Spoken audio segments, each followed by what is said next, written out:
Halo, salam sehat buat kita semua. Baik, perkenalkan nama saya Derlina Agustina Hutagalung dengan NIM 032021 059 dari Prodi Sarjana Keperawatan kelas B tingkat 1 Stike Santa Elizabeth. Baiklah, di sini saya akan menjelaskan anatomi fisiologi sistem muskuloskeletal. Baik, dapat kita ketahui dulu bahwasannya sistem muskuloskeletal adalah sistem yang terdiri dari otot, jaringan ikat, saraf, serta tulang dan sendi. Sistem ini berperan penting dalam gerakan tubuh. Oleh karena itu, bila sistem muskuloskeletal terganggu, kemampuan dalam bergerak dan melakukan aktivitas pun bisa terganggu. Baik, sistem muskuloskeletal ini juga terdiri dari beberapa tulang. Bagian kepala yang pertama itu adalah tulang dahi atau biasa disebut dengan frontalis. Yang kedua ada tulang frontal, biasa disebut dengan tulang dahi. Berbentuk pipi, tulang frontal dikenal juga dengan sebutan tulang dahi. Fungsi utama dari tulang ini adalah untuk melindungi otak sekaligus menopang struktur kepala, termasuk rongga hidung dan mata. Selanjutnya, ada tulang pelipis atau temporalis. Fungsi dari tulang temporal adalah membantu membentuk struktur tengkorak dan melindungi otak besar serta membran di sekitarnya. Selanjutnya masuk ke bagian tulang ubun-ubun atau varientalis. Tulang jenis tengkorak ini letaknya tepat di belakang tulang frontal. Biasa juga disebut sebagai tulang ubun-ubun. Tulang varietal berfungsi untuk membentuk selubung bulat yang kuat di atas bagian otak. Selanjutnya ada tulang kepala belakang atau occipitalis. Tulang occipital ini merupakan tulang berbentuk pipi yang lokasinya terletak di bagian paling belakang. Jenis tulang tengkorak ini mempunyai lubang yang dapat menjadi penghubung otak dengan sumsum tulang belakang. Fungsi penting dari tulang occipital adalah melindungi otak dan pusat yang memproses penglihatan. Selanjutnya tulang hidung. Tulang hidung ini membentuk jembatan hidung yang ukurannya serta bentuknya kecil dan lonjong, tetapi bisa berbeda-beda pada setiap orang. Tulang hidung berfungsi untuk mengikat tulang rawan dan membentuk kontur hidung manusia. Setelah itu ada tulang baji atau sphenoid. Baiklah, berikutnya saya akan menjelaskan apa itu tulang baji atau biasa disebut dengan sphenoid. Tulang sphenoid ini atau tulang baji fungsinya adalah sebagai dasar bagi tulang tengkorak, sama seperti tulang pelipis. Tulang sphenoid juga berbentuk irregular dan fungsi dari tulang ini adalah melindungi struktur otak dan saraf. Yang selanjutnya tulang pipi atau zygomaticus, yang artinya tulang pipi atau yang dikenal dengan nama latin os zygomaticum. Ialah salah satu tulang yang terletak di bagian kepala dan anggota dari tulang tengkorak, serta termasuk tulang penyusun wajah. Tulang pipi terletak pada bagian rangka wajah, tepatnya di bagian depan di bawah mata, yang melebar ke samping setelah pembentuk wajah seseorang, yang berfungsi untuk membentuk karakter wajah seseorang. Yang kedua untuk melindungi mata dan area sekitarnya, dan yang ketiga area kecantikan bagi seorang individu, terlebih seorang wanita. Selanjutnya ada tulang rahang atas, yang dimana tulang rahang atas membantu menegaskan bentuk wajah. Selain itu, tulang ini merupakan tempat tumbuhnya gigi atas serta membentuk langit-langit mulut dan bagian-bagian bawah rongga mata. Dengan begitu, tulang ini juga berperan besar dalam mendukung proses mengunyah dan berbicara. Dan berikutnya ada tulang rahang bawah atau mandibula. Tulang rahang bawah atau tulang mandibula adalah tulang terbesar pada tengkorak manusia. Tulang ini membentuk bagian bawah tengkorak, struktur gigi bawah, dan struktur mulut bersama dengan tulang rahang atas. Tulang rahang bawah dapat membantu menggerakkan mulut seperti mengunyah makanan. Selanjutnya, bagian tulang di bagian lengan yang terdiri dari beberapa, yaitu tulang lengan atas atau humerus. Tulang ini berada di antara sendi bahu dan sendi siku. Tulang lengan atas memiliki fungsi utama yaitu sebagai tempat melekatnya banyak otot, penting sekaligus mendukung pergerakan lengan. Selanjutnya ada tulang pengumpil atau radius, yang dimana fungsi tulang pengumpil diantaranya adalah untuk mengatur pergerakan tangan bagian bawah, dan tulang pengumpil atau nama lainnya atau radius adalah tulang dengan lengan atau tulang lengan bawah yang menyambungkan siku dengan tangan di sisi ibu jari. Selanjutnya ada tulang hasta atau ulna. Tulang hasta atau ulna merupakan tulang panjang di bagian medial dengan lengan bawah sejajar dengan tulang pengumpil. Fungsi dari tulang hasta adalah untuk mendukung aktivitas tangan secara keseluruhan. Adapun fungsi tulang hasta juga diketahui dapat berkembang seiring dengan bertambahnya usia seseorang. Selanjutnya kita masuk ke tulang pergelangan tangan atau karpus. Fungsi dari tulang pergelangan yang utama adalah untuk membantu pergerakan pergelangan tangan, jari, dan ini juga berfungsi untuk menghubungkan jari dengan jaringan dan tulang-tulang lainnya. Berikutnya ada tulang telapak tangan atau biasa disebut dengan metakarpus. Fungsi dasar dari tulang metakarpus pada telapak tangan adalah bertindak sebagai jembatan antara pergelangan tangan dan jari yang membentuk kerangka tangan.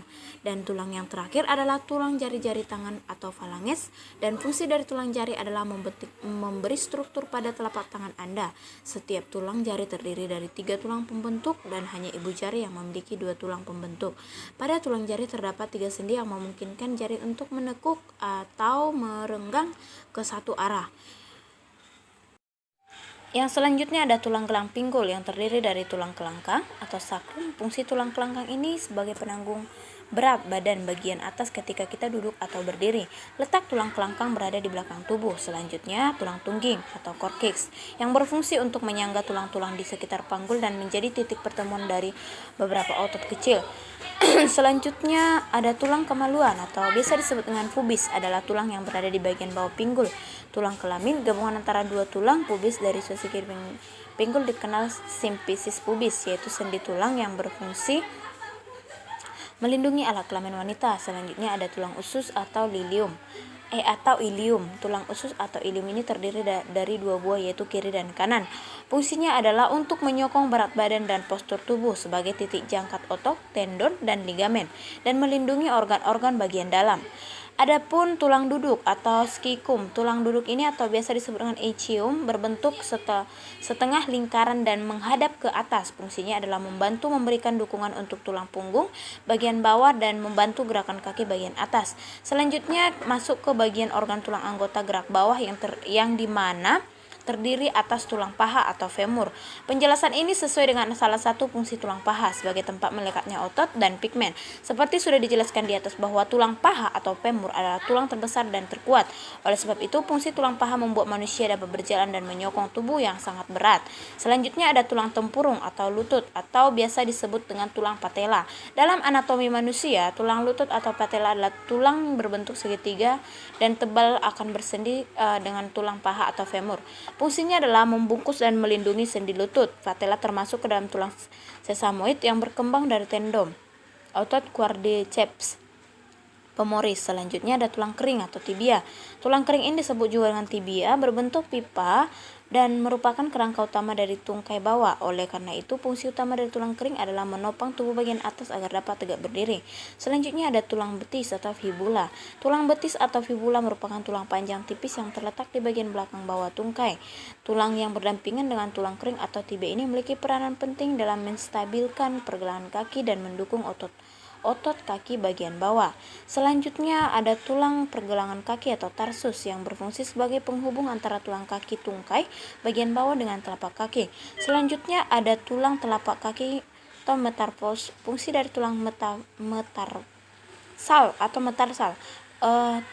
Fungsi dari tulang metarsal pada jari kaki ini membantu menyeimbangkan tubuh agar tidak jatuh saat berdiri dan berjalan. Selanjutnya jari-jari kaki atau falanges, yang dimana jari-jari kaki akan melentur dan memanjang untuk membantu tubuh saat berjalan atau berlari. Selanjutnya tumit calcaneus adalah salah satu sistem pertahanan tubuh yang terletak di bagian bawah kaki. Baiklah teman-teman, di sini saya akan menyebutkan beberapa anatomi dari sistem rangkah manusia. Yang pertama, kita mulai dari tulang dahi. Tulang dahi atau frontalis, inilah dia. Yang kedua, ada tulang baji. Inilah tulang baji. Yang ketiga ada tulang pipi. Inilah tulang pipinya. Yang ketiga ada tulang rahang atas. Inilah tulang rahang atas. Dan yang berikutnya ada tulang rahang bawah. Inilah tulang rahang bawah. Dan yang berikutnya ada tulang hidung. Inilah tulang hidung. Nah, setelah ini kita masuk ke tulang selangka. Tulang selangka ini dia. Tulang selangka. Yang berikutnya ada tulang selikat, yaitu ini di bawah dari tulang selangka. Yang berikutnya kita masuk ke tulang dada. Nih. Berikutnya kita masuk ke tulang hulu dada. Ya, tulang hulu dada. Inilah dia tulang hulu dada. Yang berikutnya kita masuk ke tulang hulu dada. Inilah tulang hulu dada. Berikutnya kita masuk ke tulang badan dada atau korpus sternal. Inilah dia. Berikutnya kita masuk ke tulang taju padang atau biasa disebut dengan gyphoid. Inilah dia, tulang taju padang. Nah, ini dari sini sampai sini, dari tulang hulu dada ini sampai tulang pedang ini adalah tulang dada, yaitu atau biasa disebut dengan sternum. Inilah tulang dada, keseluruhan tulang dada. Baik, setelah ini kita akan masuk. Baiklah, setelah ini saya akan menjelaskan 12 pasang tulang rusuk. Ada 7 pasang tulang rusuk sejati. Inilah dia. Berikutnya ada 3 pasang tulang rusuk palsu. Berikut gambarnya ya teman-teman. Selanjutnya ada 2 pasang tulang rusuk melayang. Inilah dia, tulang rusuk melayang. Baiklah, selanjutnya kita masuk ke tulang lengan atas atau humerus. Inilah dia. Berikutnya ada tulang pengumpil atau radius. Ini gambarnya ya teman-teman. Berikutnya ada tulang hasta atau ulna. Berikutnya ada tulang pergelangan tangan atau disebut dengan karpus. Berikutnya ada tulang telapak tangan atau metakarpus. Inilah gambarnya. Berikutnya ada tulang jari-jari tangan atau falanges. Inilah gambarnya. Baiklah, selanjutnya ada 7 ruas tulang leher atau biasa disebut dengan cervicalis. Dan 7 ruas tulang leher dibagi menjadi 2, yaitu tulang atlas dan tulang aksis. Selanjutnya kita masuk ke 12 ruas tulang punggung atau thoracasis. Inilah dia, 12 tulang rusuknya. Berikutnya kita masuk ke 5 ruas tulang pinggang atau lumbalis. Inilah 5 ruasnya. Berikutnya 5 ruas tulang kelangkang atau sakrum. Inilah 5 ruas tulang kelangkang atau sakrum. Berikutnya ada 4 ruas tulang tungging yang bersatu. Inilah tulang tungging atau biasa disebut dengan tulang koksis. Inilah dia. Baik, setelah ini berikutnya ada tulang paha atau femur. Inilah tulang paha atau femur. Berikutnya ada tulang tempurung lutut atau patella. Inilah dia. Berikutnya ada tulang kering atau biasa disebut dengan tibia. Berikutnya ada tulang betis atau fibula. Inilah tulang betis. Berikutnya ada tulang pergelangan kaki atau tarsus. Inilah dia. Berikutnya ada tulang telapak kaki atau metatarsus. Inilah dia. Inilah tulang telapak kaki. Berikutnya ada tulang jari-jari kaki atau falanges. Inilah tulang jari-jari kaki. Berikutnya ada yang terakhir tulang tumit atau calcaneus. Inilah tulang calcaneus atau tulang tumit. Baiklah, demikianlah anatomi dari sistem rangka yang bisa saya jelaskan. Terima kasih.